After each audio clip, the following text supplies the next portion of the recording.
Kami serahkan Tuhan setiap umat-Mu yang beribadah di Tiberias Gading Nias dan juga yang beribadah secara live streaming. Nama kami semua tercatat dalam kitab kehidupan di surga. Suatu hari kelak Tuhan datang, mohon Tuhan tidak ada satupun yang tertinggal. Biar kami semua terbang kawan awan, jumpa Tuhan, pesta seperjamuan kudus di kerajaan surga. Dan biar kami terus berjaga-jaga, biar kami terus hidup di dalam pertobatan, biar kami terus hidup menyenangkan hati Tuhan. Maka selama kami hidup di bumi, hidup kami seperti di dalam surga. Selama kami hidup di bumi, hidup kami berkemenangan. Selama kami hidup di bumi, hidup kami mengalami mujizat kebesaran Tuhan. Terima kasih Tuhan Yesus buat hadirat-Mu. Hadirat-Mu menyegarkan jiwa kami. Hadirat-Mu memberi damai sukacita bagi setiap kami. Kami mau terus tinggal dalam hadirat-Mu. Kami mau terus mendekat kepadamu. Sebab hanya dekat Allah saja jiwa kami tenang dan tentram. Terima kasih Bapa untuk segala kebaikan-Mu. Terima kasih Tuhan untuk segala perbuatan-perbuatan-Mu yang ajaib dan yang besar. Kami mau terus bergantung kepadamu. Kami mau terus datang kepadamu. Berkatilah kami semua. Apapun doa kami, apapun harapan kami percaya Tuhan pasti tolong kami. Tuhan pasti lakukan mujizatnya bagi setiap kami. Doa hamba siapapun yang sakit Tuhan sembuhkan, yang lemah Tuhan kuatkan, yang terikat Tuhan lepaskan. Lakukan perkara-perkara yang ajaib bagi setiap kami. Berfirmanlah ya Tuhan, kami rindu diberkati oleh firman-Mu. Di dalam nama Bapa, Putra dan Roh Kudus, dalam nama Tuhan Yesus, kami sambut firman-Mu. Haleluya. Semua yang diberkati siap dengar firman Tuhan. Sama-sama kita katakan amin. Kita berikan tepuk tangan yang meriah buat Tuhan Yesus. Silakan duduk. Selamat malam, shalom. Apa kabar saudara? Puji Tuhan, doa saya kita semua selalu sehat, selalu diberkati Tuhan, dan selalu dalam lindungan Tuhan. Saya juga menyapa saudara yang beribadah secara live streaming, dimanapun saudara berada. Kiranya kuasa Tuhan, mujizat Tuhan, berkat Tuhan dicurahkan di tengah-tengah keluarga saudara. Sama-sama bilang bersama saya, aku percaya malam ini Tuhan dengar doaku. Aku percaya malam ini sesuatu yang baik terjadi dalam hidupku. Amin. Yang percaya boleh berikan tepuk tangan yang meriah buat Tuhan Yesus. Mari kita buka Alkitab kita bersama di dalam surat Roma 8 ayat 28. Satu ayat kita baca sama-sama, 2, 3, ya. Kita tahu sekarang bahwa Allah turut bekerja dalam segala sesuatu untuk mendatangkan kebaikan bagi mereka yang mengasihi Dia, yaitu bagi mereka yang terpanggil sesuai dengan rencana Allah. Sama-sama bilang bersama saya, aku mengasihi Tuhan. Maka aku percaya Tuhan selalu mendatangkan kebaikan dalam hidupku. Amin. Demikian pembacaan firman Tuhan malam ini. Tema kita malam ini, Tuhan selalu mendatangkan kebaikan. Apa temanya? Amin. Saudaraku, ayat yang kita baca ini ayat yang familiar, ayat yang kita semua hafal, ayat yang sangat kita kenal, yang sering kita dengar, entah di gereja, entah di persekutuan doa, entah di kantor dimanapun. Ayat ini sering saudara kita dengar, kita baca. Bahkan kadangkala saudara orang sering menulis di status-status media sosial, di mana-mana Allah turut bekerja mendatangkan kebaikan. Tapi sesungguhnya seringkali kita memiliki pengertian yang keliru, pengertian yang kurang tepat, pemahaman yang kurang tepat.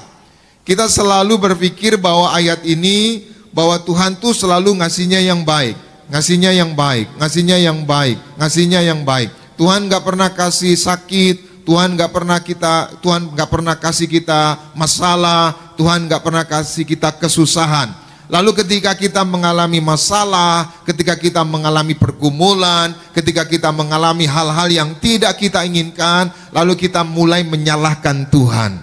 Katanya Tuhan selalu mendatangkan kebaikan. Nah, hari ini sebenarnya kita mau perhatikan baik ayat ini. Sebenarnya jelas sekali ayat ini. Boleh kita munculkan ayat ini saudara. Perhatikan sekali lagi Roma 8 tadi dikatakan, kita tahu sekarang bahwa, saudara perhatikan yang saya kasih warna merah, Allah turut bekerja dalam apa? Stop dulu. Dalam apa? segala sesuatu. Saya mau tanya sama saudara, segala sesuatu itu apakah hanya yang baik-baik aja? Berarti yang buruk juga. Segala sesuatu itu apakah nggak ada masalah atau ada masalah juga? Ada masalah. Segala sesuatu itu selalu banyak uang atau kadang-kadang nggak ada uang bisa juga. Kadang-kadang nggak ada uang, kadang-kadang nggak dibayar tagihan. Jadi kadang-kadang kita sehat, kadang-kadang kita kurang sehat. Jadi Allah turut bekerja dalam segala sesuatu. Jadi kita sepakat dulu, segala sesuatu ini bisa baik, bisa juga buruk, ya. Jadi Allah turut bekerja dalam segala sesuatu. Jadi hari ini apapun yang kau alami, entah itu baik, entah itu buruk, entah itu masalah, entah itu sakit penyakit, entah itu pergumulan dalam rumah tangga, semuanya Tuhan turut bekerja. Katakan amin. Nah, selanjutnya dikatakan bahwa untuk mendatangkan kebaikan. Sama-sama bersama saya, apapun yang aku alami, entah itu baik atau buruk, Tuhan tetap bekerja untuk mendatangkan kebaikan. Nah, jadi poinnya di sini.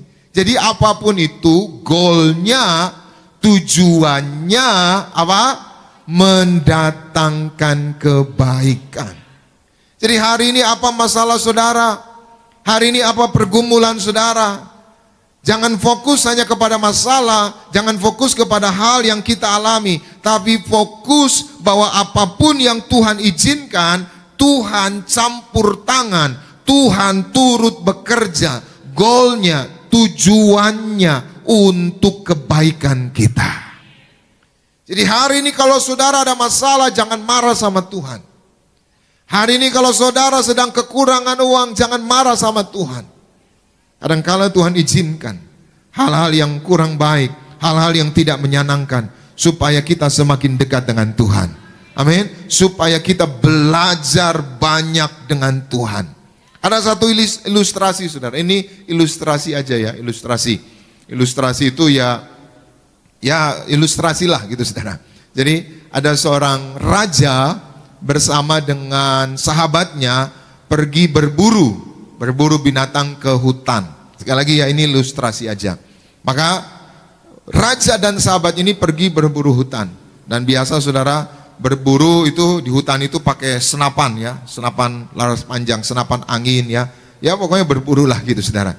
Lalu sahabatnya ini waktu rajanya ingin menembakkan saudara senapan ini saudara, yang nyiapin pelurunya itu adalah sahabatnya.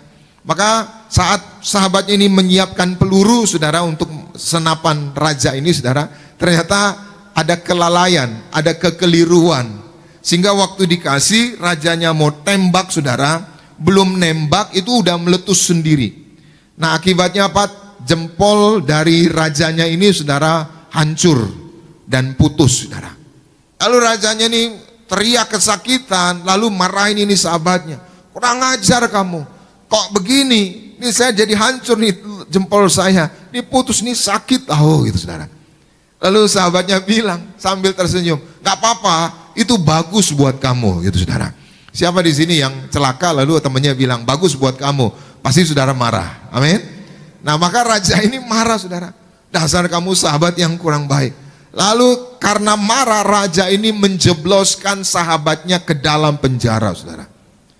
Lalu setelah dijebloskan ke dalam penjara, berapa bulan, akhirnya setahun kemudian saudara, raja ini pergi lagi berburu. Tapi dia tidak dengan sahabatnya, karena sahabatnya udah di penjara. Lalu dia pergi berburu lagi saudara, ternyata dia sampai ke sebuah hutan itu tempat orang-orang kanibal. Kanibal itu orang makan orang saudara. Dan tidak sengaja saudara, raja ini dikepung, akhirnya ditangkap sama orang-orang hutan, orang-orang kanibal itu saudara. Ditangkap, diikat saudara. Lalu orang-orang yang kanibal ini saudara buat ya tempat mesbah gitu saudara, untuk membakar raja ini. Jadi mau dimasak saudara, udah disiapin kuali saudara, mau dimasak, udah diikat saudara, udah ditaruh. Waktu mau dinyalakan apinya saudara, tiba-tiba yang nyalakan api ini melihat bahwa raja ini cacat, Cacatnya apa saudara? Jempolnya nggak ada satu saudara. Lalu yang nyalain api ini teriak-teriak, "Oi, nggak jadi gitu." Kenapa? Dia ternyata nggak sempurna, dia cacat, tangannya nggak ada jempolnya satu. Nah, orang kanibal ini punya kepercayaan, percaya tahayul bahwa mereka nggak bisa makan orang yang cacat gitu saudara. Hasilnya apa saudara? Raja ini akhirnya dibebaskan, dilepaskan. Wah, raja ini senang sekali. Lalu raja ini jalan pulang saudara, dibebaskan, nggak jadi bakar, nggak jadi digoreng, nggak jadi dimakan saudara.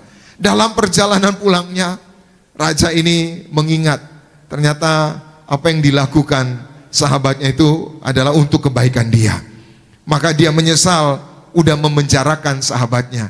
Maka temennya itu, sahabatnya itu bilang, "Itu bagus buat kamu," dan itu ternyata terbukti. Akhirnya dia luput dari maut, luput dari kematian, luput dimakan oleh orang-orang kanibal itu. Lalu dia pergi ke penjara, dia minta, "Bebaskan itu sahabatku." Lalu sahabatnya dibebaskan. Lalu dia minta maaf, "Benar sahabatku, mohon maaf, aku telah membuat kamu sengsara, kamu sudah ku penjara. Ternyata apa yang kamu bilang itu benar, bahwa jempolku ini hancur, luput atau putus, itu bagus buat aku untuk mendatangkan kebaikan. Mohon maaf, aku sudah memenjarakan kamu, udah bikin kamu susah, saya menyesal." Lalu sahabatnya bilang apa? "Nggak apa-apa, nggak apa-apa. Justru aku di penjara itu bagus." Rajanya bingung. "Kok di penjara bagus? Kenapa bagus?" Kata rajanya. "Kalau kamu nggak penjarain aku pasti ikut kamu berburu lagi." Setuju ya? Karena sahabatnya teman berburu. "Kalau kamu nggak penjarain aku ikut kamu berburu. Dan aku juga akan ditangkap orang kanibal itu. Dan tanganku utuh, nggak seperti tanganmu, jempolnya hilang. Kalau aku nggak di penjara, aku sudah mati." Jadi ternyata di penjara itu bagus buat sahabatnya. Pelajaran apa yang bisa kita dapat? Kadangkala kita mengalami hal yang buruk, hal yang tidak kita inginkan, tapi ternyata Tuhan izinkan untuk mendatangkan kebaikan bagi kita semua. Maka hari ini apapun yang saudara alami, teruslah percaya, teruslah bergantung sama Tuhan. Apa yang saudara alami hari ini? Saudara ada masalah? Ada yang gak ada masalah? Boleh lambaikan tangan yang gak punya masalah. Yang punya masalah angkat tangan. Yang gak angkat tangan gimana saudara?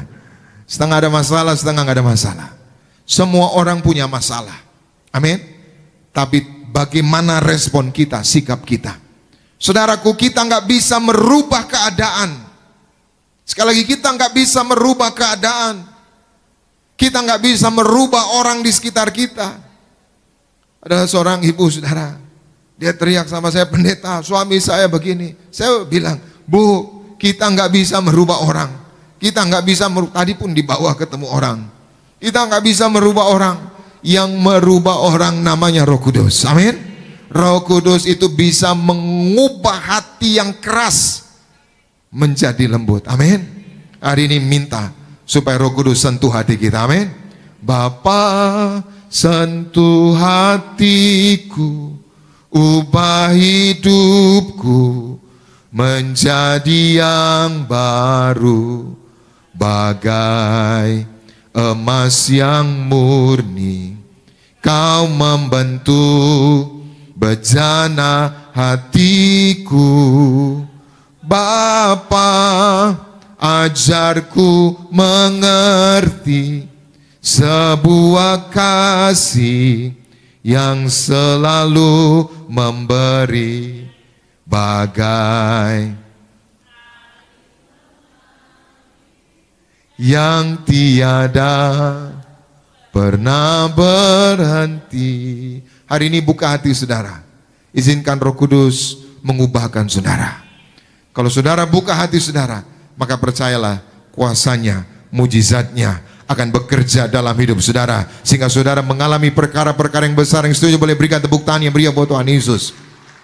Selanjutnya, saudara, tidak ada dalam hidup ini, tak ada satupun yang terjadi secara kebetulan. Sama-sama bilang bersama saya, nggak ada yang kebetulan. Amin. Semua yang terjadi ada maksud dan tujuan Tuhan di baliknya. Sekali lagi, tidak ada yang kebetulan. Kita maunya saudara hidup kita baik-baik saja, istri kita baik-baik, ekonomi kita baik, pekerjaan kita baik, usaha kita baik. Tapi kadangkala kita nggak bisa mengendalikan keadaan.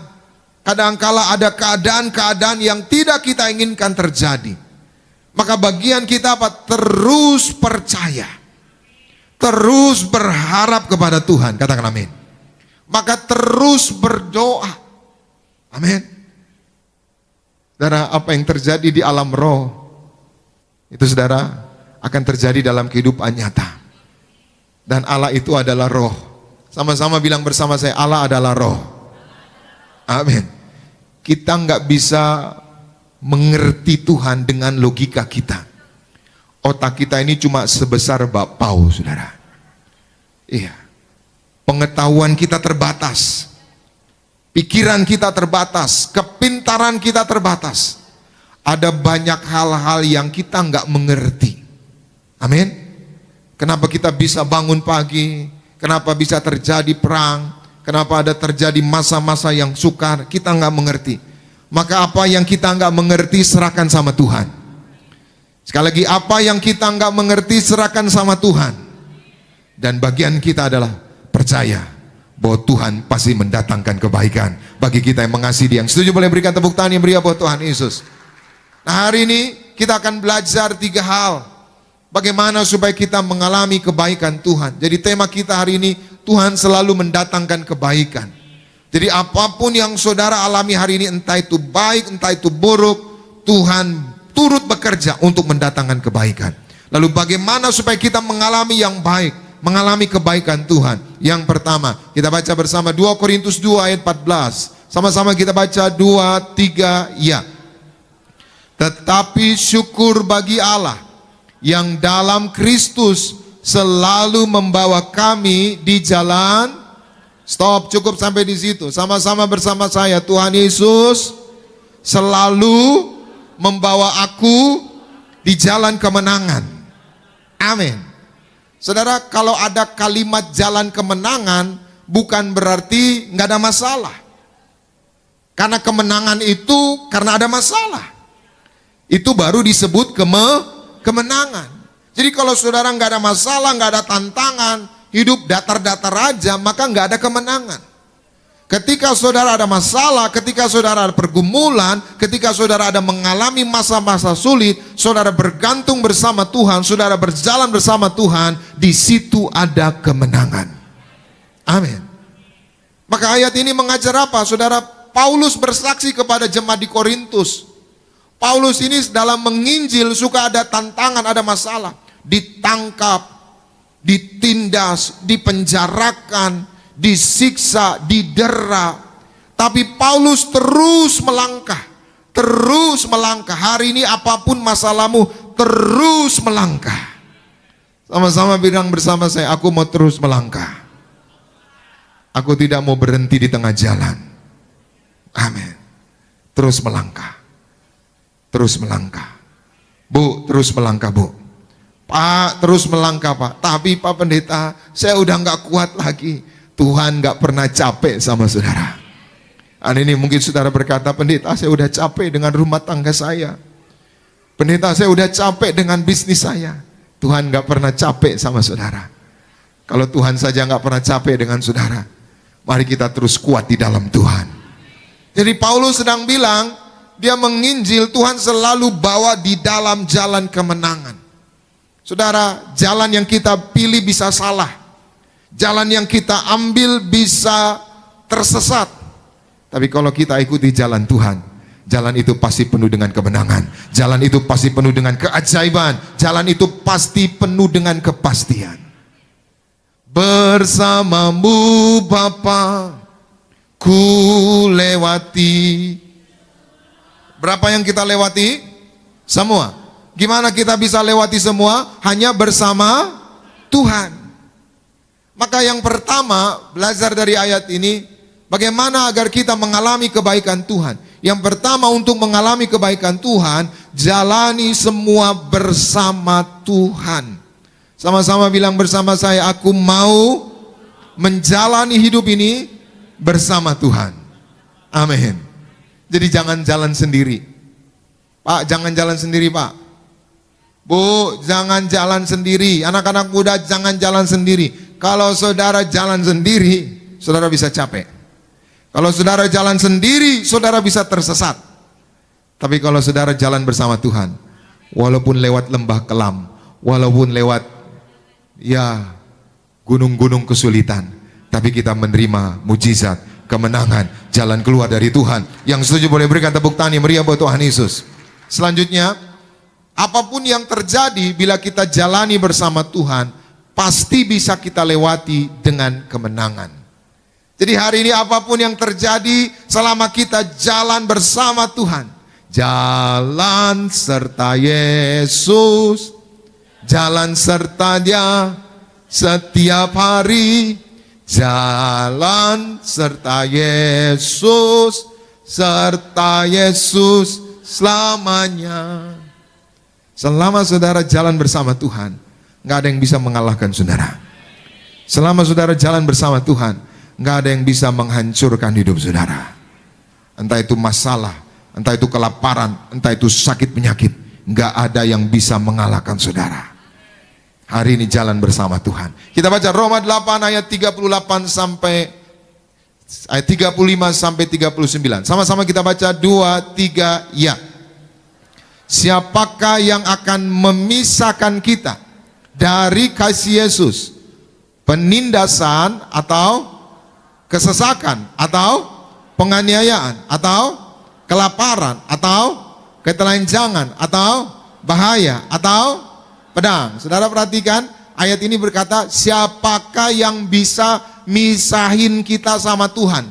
Kelaparan bisa misahin kita sama Tuhan enggak? Enggak. Perang bisa memisahkan kita dengan Tuhan enggak? Enggak. Penganiayaan, kesesakan bisa misahin kita enggak? Enggak. Terus ayat 36, sama-sama 2, 3 ya. Sebab aku yakin bahwa baik maut maupun hidup, baik malaikat-malaikat maupun pemerintah-pemerintah, baik yang ada sekarang maupun yang akan datang, ayat 39, atau kuasa-kuasa, baik yang di atas maupun yang di bawah, ataupun sesuatu makhluk lain, tidak akan dapat memisahkan kita dari kasih Allah yang ada dalam Kristus Yesus. Kesimpulan ayat ini, saya mau tanya sama saudara, ada nggak yang bisa misahin kita sama Tuhan? Nggak ada. Jadi mau saudara lapar, mau saudara susah, mau saudara punya masalah, itu nggak akan memisahkan saudara dari Tuhan. Yang setuju boleh berikan tepuk tangan yang meriah buat Tuhan Yesus. Jadi kalau hari ini saudara nangis karena belum makan, itu nggak akan memisahkan saudara dari Tuhan. Kalau saudara bersama Tuhan, saudara pasti makan. Siapa di sini yang anak-anak atau anak kecil cari makan sendiri? Bapaknya yang kasih makan. Sama kalau saudara orang tua, anak saudara pergi ke sebelah minta makan, lalu pulang. Dari mana kamu? Minta makan, Pak. Sama siapa? Sama tetangga. Saya mau tanya bapak-bapak, malu nggak kalau anaknya minta makan sama tetangga? Malu. Tuhan juga nggak mau. Tuhan pasti kasih makan saudara. Amin. Masalahnya saudara percaya atau enggak? Jadi ayat ini mengajar. Paulus bilang kepada jemaat di Roma, nggak ada yang misahin kita. Hari ini apapun masalahmu, nggak ada yang misahin kita, nggak akan ada yang mengalahkan kita. Hanya satu yang bisa memisahkan kita. Apa itu? Dosa. Kita baca Yesaya 59 ayat 2. Sama-sama kita baca 2, 3, ya. Tetapi yang apa? Merupakan pemisah antara kamu dan Allahmu ialah kejahatanmu, dan yang membuat dia menyembunyikan diri terhadap kamu sehingga ia tidak mendengar ialah. Jadi apa yang memisahkan kita? Apa yang memisahkan kita? Sekali lagi, apa yang memisahkan kita? Dosa. Kalau saudara masih melakukan dosa, walaupun saudara berdiri di mimbar kudus ini, saudara terpisah sama Tuhan. Bukan saya ngomong, tapi firman Tuhan. Tuhan yang bilang. Maka hari ini jangan jatuh dosa. Berjuang hidup dalam kebenaran. Yang setuju boleh berikan tepuk tangan yang meriah buat Tuhan Yesus. Ini keras, tapi ini kebenaran. Saudara mau seharian di gereja, saudara mau rajin ke gereja, tapi kalau saudara masih melakukan dosa, saudara terpisah. Hamartia, dosa, terpisah. Jangan jatuh dosa. Amin. Kita diselamatkan bukan karena perbuatan, tapi bukan berarti kita boleh main-main dengan dosa. Kenapa saudara melototin saya? Jangan main-main dengan dosa. Saudara bisa bohongin orang, tapi saudara nggak bisa bohongin Tuhan. Saudara bisa kibulin orang, tapi saudara nggak bisa kibulin Tuhan. Dia tahu apa yang kita buat. Mari kita bertobat. Tuhan mengasihi kita semua. Tuhan mengasihi saudara. Mau saudara seharian di gereja, tapi saudara hidup dalam dosa, iblis ketawain kita, saudara. Iblis ketawain kita. Maka mendiang Papa Regi pernah digandeng ke neraka. Lalu ngelihat orang yang di neraka. Tuhan, saya mau ganti yang di neraka. Tuhan bilang gak bisa. Mereka terlambat bertobat. Hari ini jangan terlambat bertobat. Saya bukan mau menghakimi, tapi saya mau kita semua bertobat. Saya pun bertobat, kita semua bertobat. Setiap hari kita bertobat. Dan itulah yang Tuhan mau. Sekali lagi, yang Tuhan mau pertobatan. Amin. Seperti Bapa sayang anaknya, demikianlah engkau mengasihiku. Kau jadikan biji matamu, kau berikan semua yang ada. Kalau saudara nurutin Tuhan, ikutin Tuhan, bertobat, lakukan firman-Nya, apa yang saudara minta pasti dikasih. Maka ibu gembala selalu mau minta ini Tuhan, mau minta ini, dikasih. Karena bertobat, hidup dalam pertobatan. Saudara hari ini minta apa aja sama Tuhan pasti dikasih. Tapi bertobat, mulutnya bersih, tangannya bersih, pikirannya bersih. Amin. Iya. Siapakah yang boleh naik ke gunung kudusnya Tuhan? Orang yang bersih tangannya dan murni hatinya. Dialah yang akan menerima apa? Berkat dari Tuhan. Saya doa saudara diberkati Tuhan. Saya doa saudara enggak resesi, saudara enggak utang-utang, saudara diberkati. Yang setuju boleh berikan tepuk tangan yang meriah buat Tuhan Yesus. Yang kedua, bagaimana supaya kita mengalami kebaikan Tuhan? Selanjutnya kita baca bersama di dalam Mazmur 33, 18 sampai 20. Sama-sama kita baca 2, 3, ya. Sesungguhnya mata Tuhan tertuju kepada mereka yang takut akan, stop. Saudara perhatikan, kalau saudara takut akan Tuhan, Tuhan memperhatikan saudara. Tuhan menjaga saudara. Tuhan melindungi saudara. Tuhan ngeliatin saudara, ngawasin saudara. Nggak dibiarkan ada yang menghancurkan hidup saudara. Terus kita baca lagi 18. Kepada mereka yang apa? Berharap akan kasih setianya. 19. Untuk melepaskan jiwa mereka daripada maut dan memeliharanya hidup. Memelihara hidup mereka pada masa, stop, sama-sama bersama saya, aku dipelihara Tuhan di masa kelaparan. Saudara, ini ke depan akan ada tantangan yang begitu sulit. Bisa terjadi krisis. Yang pertama krisis pangan.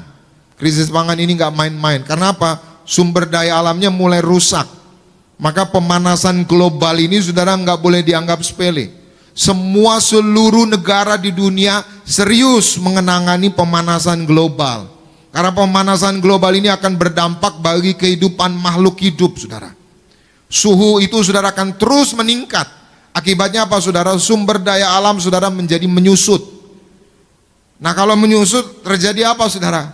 kekurangan bahan pangan. Ujung-ujungnya apa? Terjadi krisis pangan. Maka pemerintah berusaha mencoba bagaimana supaya tidak terjadi krisis pangan. Ya misalkan Presiden Jokowi ya ke daerah, lihat padi-padi ya, nanam padi diperhatikan. Sekarang diperhatikan pakai drone, gimana mupuknya pakai drone. Tadi saya baca saudara, pakai drone gimana supaya pangannya bagus saudara. Maka ke depan akan terjadi krisis pangan, kelaparan. Tapi kalau saudara takut Tuhan, saudara pasti dipelihara. Amin. Terus ayatnya yang ke-20, sama-sama 2-3 ya. Jiwa kita menanti-nantikan Tuhan. Dialah penolong kita dan perisai kita. Jadi ayat ini mengajar mata Tuhan tertuju kepada orang yang takut akan Tuhan.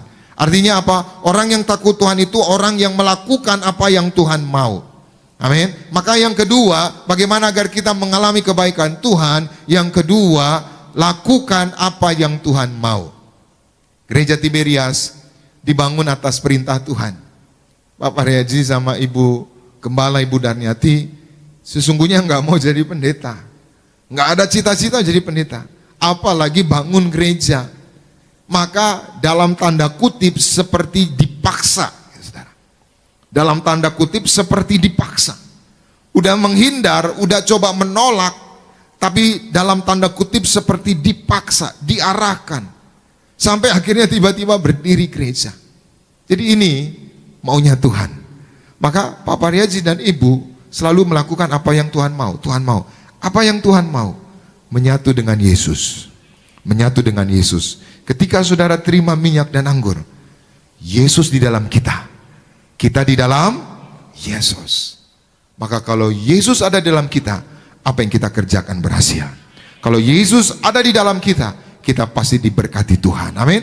Maka takut akan Tuhan artinya tidak memberontak, menghormati Tuhan, dan melakukan apa yang Tuhan mau.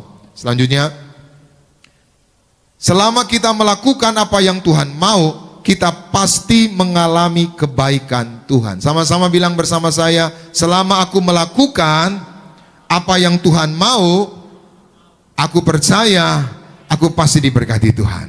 Amin. Yang ketiga, yang terakhir, bagaimana untuk mengalami kebaikan Tuhan? Kita baca Yesaya 65 ayat 5. Sama-sama kita baca 2, 3, ya.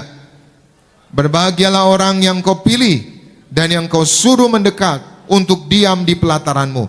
Kiranya kami menjadi apa? Sama-sama bilang bersama saya, aku kenyang. Aku dikenyangkan Tuhan. Amin. Terus, dengan segala yang apa? Baik. Dikenyangkan bukan dengan makanan, tapi dikenyangkan dengan segala yang apa? Baik. Di rumahmu, di mana? Di baitmu yang kudus. Yang ketiga, yang terakhir, Mazmur ini bilang, berbahagialah orang yang Tuhan suruh mendekat, maka orang yang mendekat akan dikenyangkan, bukan dengan makanan tapi dengan segala yang baik. Maka yang ketiga, yang terakhir, untuk mengalami kebaikan Tuhan, terus mendekat kepada Tuhan. Selama kita mendekat kepada Tuhan, kita selalu mengalami kebaikan Tuhan. Maka saya simpulkan firman Tuhan hari ini, Tuhan selalu mendatangkan kebaikan.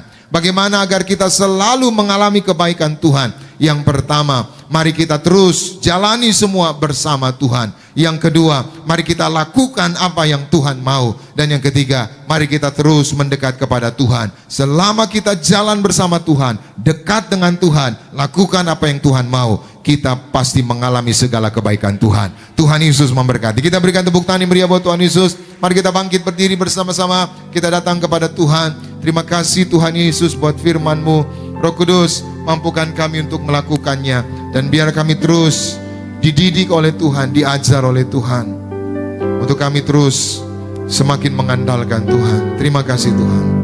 Kami ucapkan terima kasih untuk setiap rupiah persembahan bagi saudara. Tuhan Yesus gantikan berlipat-lipat kali ganda. Tiba saatnya kita mau siapkan hati kita untuk terima tubuh dan darah Tuhan Yesus Kristus. Kita boleh siapkan roti dan anggur yang akan didoakan menjadi tubuh dan darah Tuhan Yesus Kristus. Sebab tubuhmu dan darahmu tercurah bagi setiap kami di tempat ini, ya Allah.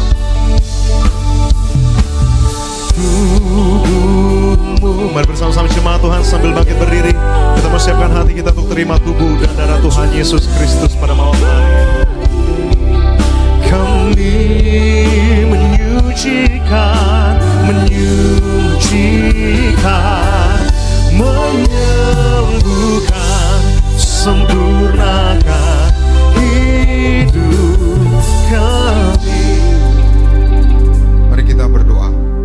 Yesus, terima kasih untuk kesempatan yang indah di malam ini. Saat ini kami akan menerima sakramen perjamuan kudus. Kami imani, kami yang makan tubuh Tuhan Yesus, minum darah Tuhan Yesus, kami akan bangkit pada akhir zaman, hidup kekal di sorga. Dan selama kami hidup di bumi, hidup kami seperti di dalam sorga, dalam nama Tuhan Yesus. Kita angkat roti di atas kepala bersama-sama dalam nama Tuhan Yesus. Inilah roti yang turun dari sorga. Inilah tubuh Tuhan Yesus Kristus yang tertombak, tertikam di atas kayu salib. Yang pertama, yang memberikan kami bersama keluarga keselamatan, yang memberikan kami hidup kekal di dalam kerajaan sorga. Yang kedua, tubuh Kristus yang ditombak, ditikam di atas kayu salib untuk menyempurnakan agar tubuhku, jiwa dan rohku sempurna sehat, sempurna untuk dibangkitkan pada hari kiamat. Yang ketiga, tubuh Kristus yang ditombak, ditikam di atas kayu salib. Mulai hari ini kami bersama keluarga, kami tolak terkapar di meja operasi, kami tolak terkapar di rumah sakit, kami tolak segala sakit penyakit. Doa kami bersama keluarga tidak sakit kanker, tidak sakit tumor, tidak leukemia. Kami tolak pikun, kami tolak lumpuh, kami tolak koma, kami tolak terkapar di ruang ICU. Dimanapun kami melangkah berada, dijaga malaikat, tidak jatuh, tidak bahaya, tidak celaka. Dalam nama Tuhan Yesus, inilah tubuh Tuhan Yesus. Kita makan bersama.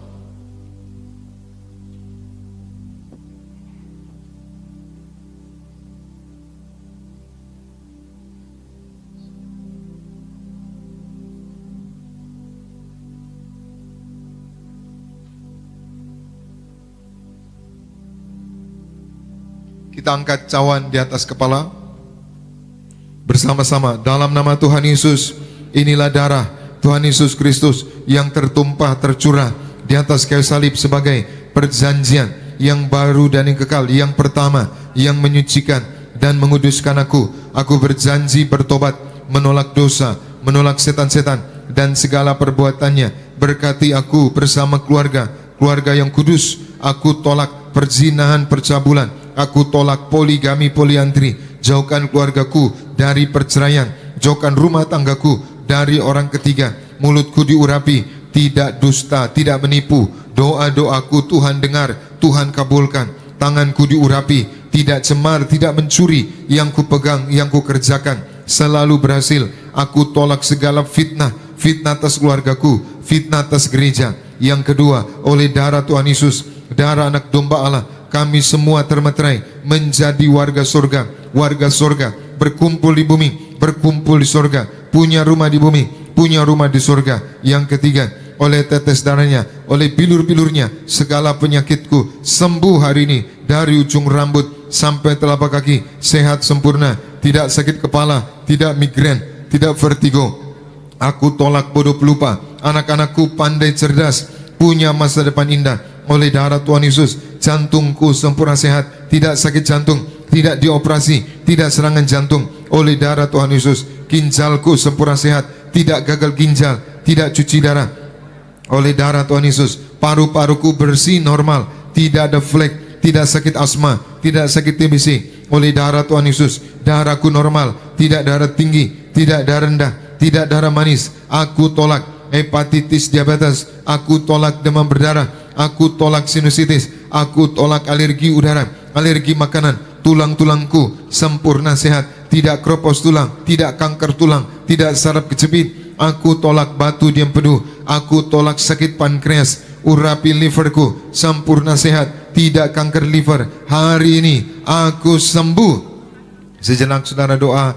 Tuhan Yesus berkati siapapun yang sakit, tolong Tuhan sembuhkan. Berkati yang utang-utang, beri berkat bisa bayar utang, bebas dari utang. Yang belum punya rumah, beri rumah Tuhan. Berkati pekerjaan, usaha umatmu diberkati berhasil. Berkati anak-anak yang masuk tahun ajaran baru, beri hikmat kepandaian. Berkati Pak Anggoro Soekartono bersama Ibu Wildan Ningrum diberkati Tuhan. Berkati Pak Ganda Simatupang bersama keluarga diberkati. Pak David Rarja bersama keluarga diberkati Tuhan. Pak Yulianto, Bu Yana diberkati Tuhan. berkati Pak Yoakim, Bu Deborah diberkati, berkati Bu Non Lihawangke bersama anak mantu cucu diberkati Tuhan, berkati Pak Kiong, Ibu Silvana diberkati, Ibu Lilitani diberkati Tuhan, berkati Pak Yosua Subandi diberkati, semua yang hadir di Gading Nias, juga yang beribadah secara live streaming, berkat-berkat-Mu dicurahkan. Sekali lagi bersama-sama dalam nama Tuhan Yesus. Tuhan yang mengajar kepada Gembala Sidang Gereja Tiberias bahwa perjamuan kudus ini kuasanya lebih dari roti mana. Yang pertama, dengan roti mana tidur pun diberkati, dicukupi, tidak kekurangan. Aku percaya dengan perjamuan kudus ini tidur pun aku diberkati, dicukupi, tidak kekurangan. Yang kedua, dengan roti mana selalu jubah baru, artinya mulia. Aku percaya dengan perjamuan kudus ini aku mulia. Suatu hari kelak akan terbang kawan awan, jumpa Tuhan, pesta di surga. Yang ketiga, dengan roti mana selalu kasut baru, gambaran seorang majikan. Aku percaya dengan perjamuan kudus ini diangkat naik, punya roh majikan, karirku, usahaku, pekerjaanku diberkati berhasil. Dalam nama Tuhan Yesus, inilah darah Tuhan Yesus. Kita minum bersama.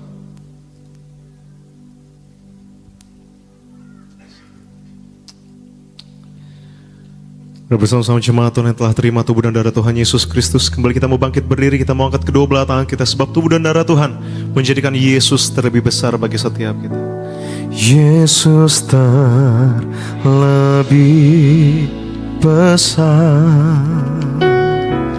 Yesus terlebih besar di dalamku, di dalamku.